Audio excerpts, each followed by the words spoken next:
오늘도 행복하세요. 자유세상의 유현상 목사입니다. 오늘은 히브리서 11장 17절로 19절에 있는 말씀을 중심으로 해서 절대 믿음으로 이삭을 드린 믿음의 조상 아브라함이라는 제목으로 잠시 은혜를 나누고자 합니다.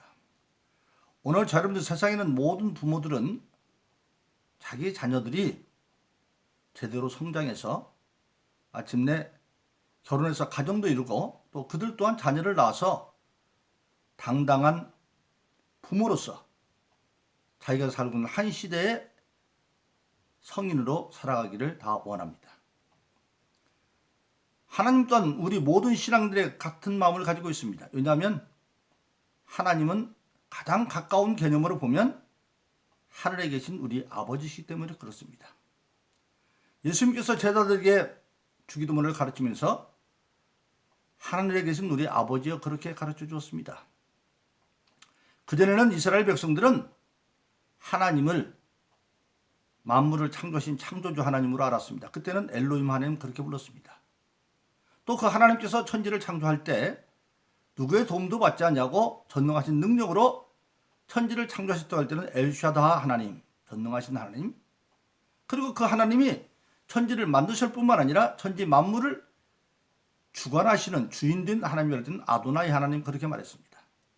그리고 그 하나님께서 모세를 애굽으로 보내면서 모세에게 다시 자기를 계시하는데 여호와 하나님, 즉 하나님은 구원이시다. 애굽에서 종살이하는 이스라엘 백성을 구원하는 하나님이기 때문에 구원의 하나님. 그래서 하나님은 전능하신 엘로힘 하나님, 죄송합니다.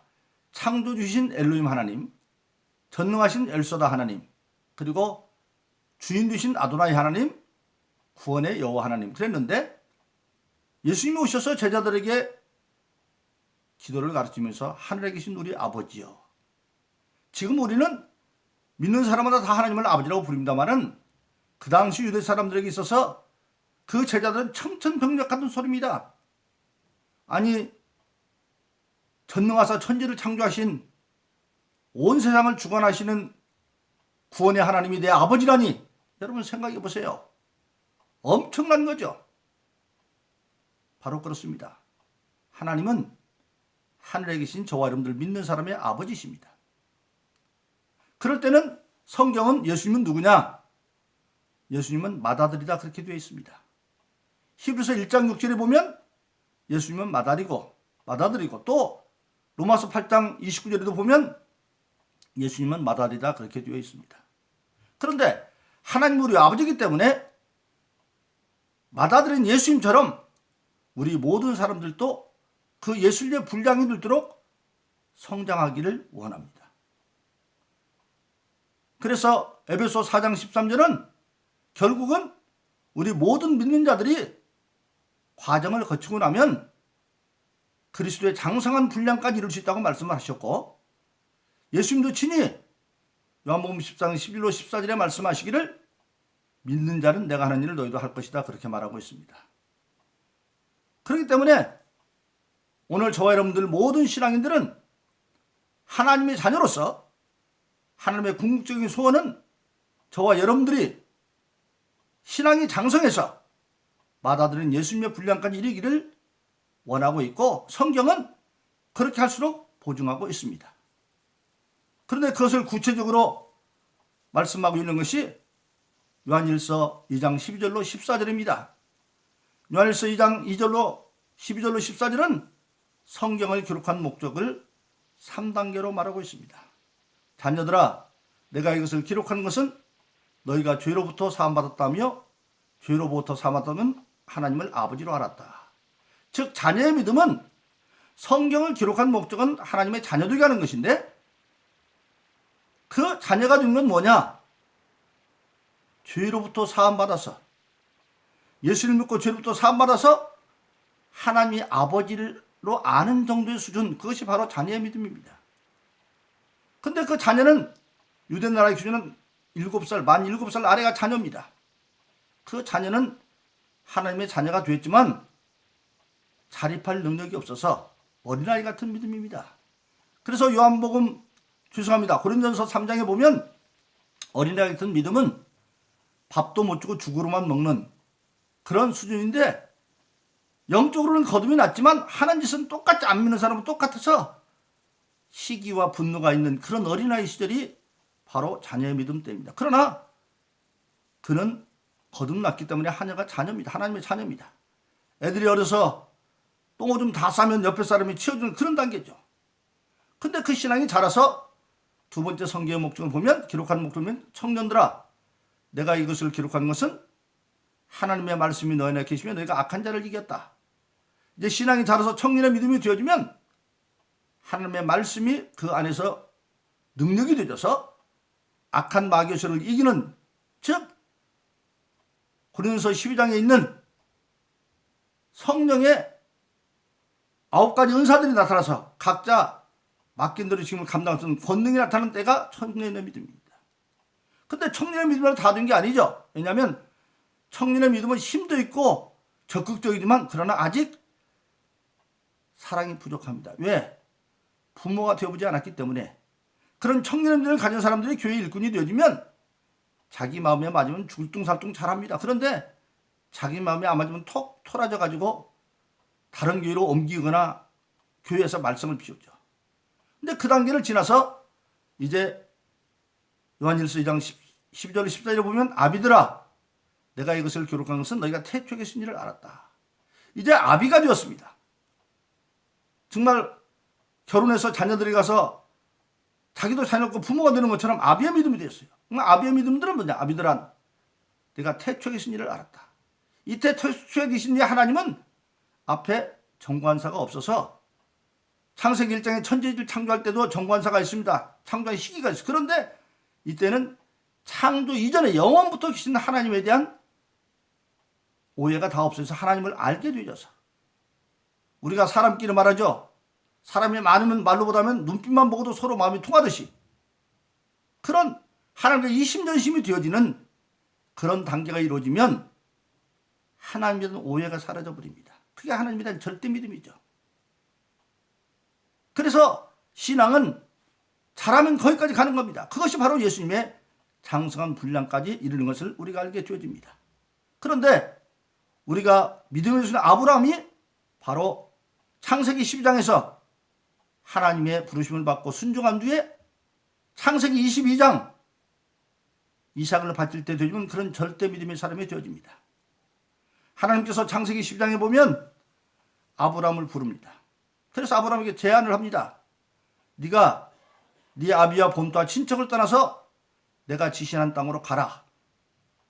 그러면 내가 네 가지의 복을 약속합니다. 너로 큰 족속을 이루게 해줄 거고 그 다음에 네가 복을 받아서 복의 근원이 될 거고 내 이름이 창대해진다. 즉 유명한 사람이 되어지고 그리고 모든 족속이 내 씨로 말미암아 복을 받게 되니까 네 가지 복을 말합니다. 하나님이 갈대아 우르를 떠나서 가나안 땅으로 가라는 이유를 정확히 먼저 설명을 합니다. 그래서 아브라함은 순종해서 그 갈대아 우르에서 480km나 떨어진 가나안 땅으로 갈 바를 알지 못하면서도 순종하여 갑니다. 가는 길은 수많은 다른 족속들이 있기 때문에 가다가 전쟁이라서 부딪힐 수도 있지만 그러나 하나님을 의지하고 갔습니다. 히브리서에 보면 갈 바를 알지 못했다 원어에 보면 한 발짝을 뛰고 다음 발짝 어디 뛸지 모르지만 그때마다 하나님이 인도한 대로 갔다 그랬습니다. 그래서 가나안 땅에 이르렀습니다. 그렇게 하나님께서는 아브라함을 가나안 땅으로 갈 때는 분명히 먼저 비전을 말하고 그리고 가게 만들었습니다. 근데 세월이 흘러서 이제 아브라함 나이가 120세가 되어졌고 그리고 이삭의 나이는 20살이 되어졌는데 그때 갑자기 하나님께서 창세기 22장에 이르면 아브라함에게 도저히 납득되지 않는 명령을 내리는데 그 이유도 설명도 안 합니다. 뭐라고 합니까? 너는 네가 사랑하는 독자 이삭을 내가 지시하는 모리아산에 가서 번제로 양처럼 번제로 불태워서 제사를 드려라. 납득이 안 되죠. 왜냐하면 일찍이 하나님은 아브라함에게 이삭을 주시면서 이삭을 통해서 큰 민족을 이룰 거라고 말씀했는데 아직 이삭은 장가도 안 갔어요. 씨도 안 맞았으니까 이삭이 죽으면 그 말은 하나님의 거짓말이 되는 거죠. 그리고 또 하나 뭐냐? 하나님이 아브라함이 그냥 갈대오에서 떠나긴 중요한 이유가 뭐냐면 거기는 굉장히 우상이 들끓는 곳인데 그 가운데서도 몰렉 종교라는 우상을 섬기는 사람들은 사람을 불의 산제소로 드리는 그런 사람들이에요. 근데 하나님이 그걸 가장 가증되게 여겼는데 아직은 그 짓을 하라는 겁니다. 그러니까 이해가 안 되는 거죠. 더군다나 창세기 12장에서 아브라함이 나타나서 가나안 땅으로 가라고 할 때는 그 이유를 설명해 줬는데 지금은 명령만 내리고 전혀 침묵합니다. 아브라함은 얼마든지 하나님께 반기를 제기할 수 있습니다. 하나님, 이건 약속이 틀리지 않습니까? 내 아들 이삭을 통해서 민족을 이룬다고 그랬는데 아직 이삭이 장가도 안 가는데 그를 번제로 더군다나 하나님 사람을 제사하는 걸 가장 가증되게 여겼는데 왜 그런 걸 하라고 합니까? 그러고 얼마든지 불순종할 수 있습니다. 그런데 창세기 20장에 보면 그는 아침 일찍 일어나서 자기 아내 사라에게 상의도 아니하고 사환 둘하고 나귀에다가 번제할 나무를 싣고 사흘길이나 걸리는 모래산까지 갑니다. 모래 한마디에 이르렀을 때에 사원들은 거기 놔두고 나귀에게 메왔던 번제할 나무들을 이삭의 등에 대신 지어지고 올라가자 그러고 올라갑니다. 근데 올라가다가 이삭이 보니까 이상해요. 뭔가 빠졌어요. 그래서 이삭이 말합니다. 아버지, 번제할 나무도 있고 칼도 있고 불도 있는데 정작 중요한 재물이 없어요. 양이 어디 있습니까? 그때 아브라함은 이삭에 설명하지 않고 그렇게 말합니다. 번제할 양은 하나님께서 준비하실 거야. 즉 여호와라는 말이 거기서 나오는 거죠. 그 마침내 모래산에 올라갔습니다. 그런데 양은 없습니다. 아마 거기에 이르렀을 때 이제 아브라함은 이삭에게 설명을 했을 겁니다.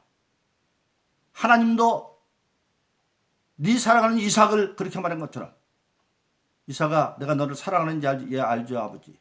그런데 하나님께서 너를 양 대신 잡아서 번제로 드리라고 하는구나. 그때 이삭도 마찬가지입니다. 아마 아버지 아브라함으로부터 귀가 닳도록 들었을 겁니다. 하나님이 너를 큰 민족의 네 씨를 통해서 만든다고 그랬다. 그리고 하나님이 제일 가증된 게 사람 번제로 드리는 거 그런 거 얘기했을 겁니다. 그런데 아버지가 그렇게 얘기하니까 어떻게 보면 이삭은 아버지 나이 드시니 노망 드신 거 아닙니까? 하나님이 그런 말씀할 이유가 없죠. 잘못 들은 거 아닙니까? 그렇게 10번이라도 반박할 수가 있죠. 그런데 이삭은 또한 아버지의 신앙을 믿고 조용히 결박당합니다. 만일 이삭이 그때 힘으로 거절하면 나이 먹은 아브라함이 이삭을 청년인 아들 이삭을 이길 수가 없습니다. 그런데 그가 순순히 결박당해서 번제로 자기를 내어놓습니다. 그래서 아브라함은 이제 드디어 칼을 들어서 이삭을 번제로 잡으려고 할 때 그때 하늘에서 하나님의 사자의 소리가 나서 아브라함아 스톱 아무것도 하지 말아라. 그러면서 이제야 내 독자도 악정 들으니까 네가 나를 경는지 알았다. 그러고 보니까 아브라함이 산으로 올라오면서 이삭이 번제할 양이 어디 있습니까? 네가 번제양이다. 그때는 얘기 안 했어요. 여호와 이래 하나님께서 준비할 거야. 그 믿음이 그때서 나타나서 숲풀가에 걸려있는 수양이 있어서 그를 잡아서 대신 번제로 드립니다. 그러자 하나님의 사람이 나타나서 아브라함에게 다시 창세기 12장에서 말한 그 약속을 다시 말씀을 합니다. 뭐라고 말합니까? 네가 큰 축복을 받을 것이고 그 다음에 내 후손들이 하늘의 별 땅의 모래처럼 많아질 거고 또 권세를 얻어서 모든 대적을 이기는 그런 능력이 생길 거고 아마 요즘에도 이스라엘 적은 나라가 중동을 상대로 해서 이기는 이유가 바로 거기 있을 겁니다. 그리고 내 씨로 말미암아 천하 만민이 복을 얻게 되었을 것이다. 즉 그 씨에서 예수가 나타나기 때문에. 그러면 왜 하나님께서 창세기 12장에서는 가나안으로 가는 이유를 분명히 먼저 설명을 했는데 왜 하나님이 침묵하셨을까요? 하나님은 일찍이 아담과 범죄했을 때 여자의 후손으로 구원을 약속했습니다. 근데 그 하나님의 아들 예수가 이 땅에 오셔야 되는데 마귀는 하나님 말씀에 아주 통달한 사람이에요. 근데 아담과 이브의 모든 후손들은 이미 죄 가운데 있기 때문에 하나님이 상 받을 자격이 없어요. 근데 하나님을 독자 예수를 보내려고 하면 마귀가 하나님께 따지고 달라듭니다. 어떻게 죄 있는 인간에게 독생자를 보내서 구원한단 말입니까? 죄의 결과는 심판인데 그럼 하나님 못 보냅니다. 그런데 이제는 할 말이 생긴 겁니다. 그때 마귀가 말하면 너 창세기 22장 읽어봤지? 알지? 마귀 압니다. 그때 아브라함이 내가 이삭을 바쳐놓으니까 아무 군소리 없이 바쳤잖아. 그러니까 나도 그 아브라함의 씨를 통해서 아브라함이 이삭을 독자를 바쳤으니까 나도 내 아들을 그리 보낸다. 그러면 공의 하나님이 법이 성립되는 거 마귀가 할 말이 없어요. 그래서 왜 하나님이 이삭을 바칠 때는 침묵했느냐?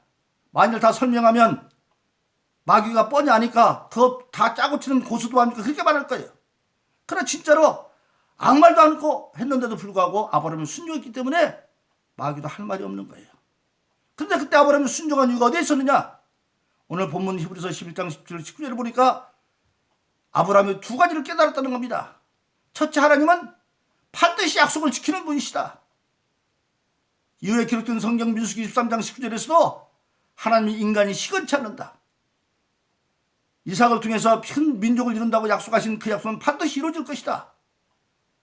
그 약속을 이루려면 이삭이 죽어도 살려야 되는데, 그런데 사람 같으면 죽은 자를 못 살리지만 하나님은 또 뭐예요? 약속을 지키는 하나님과 전능하신 하나님.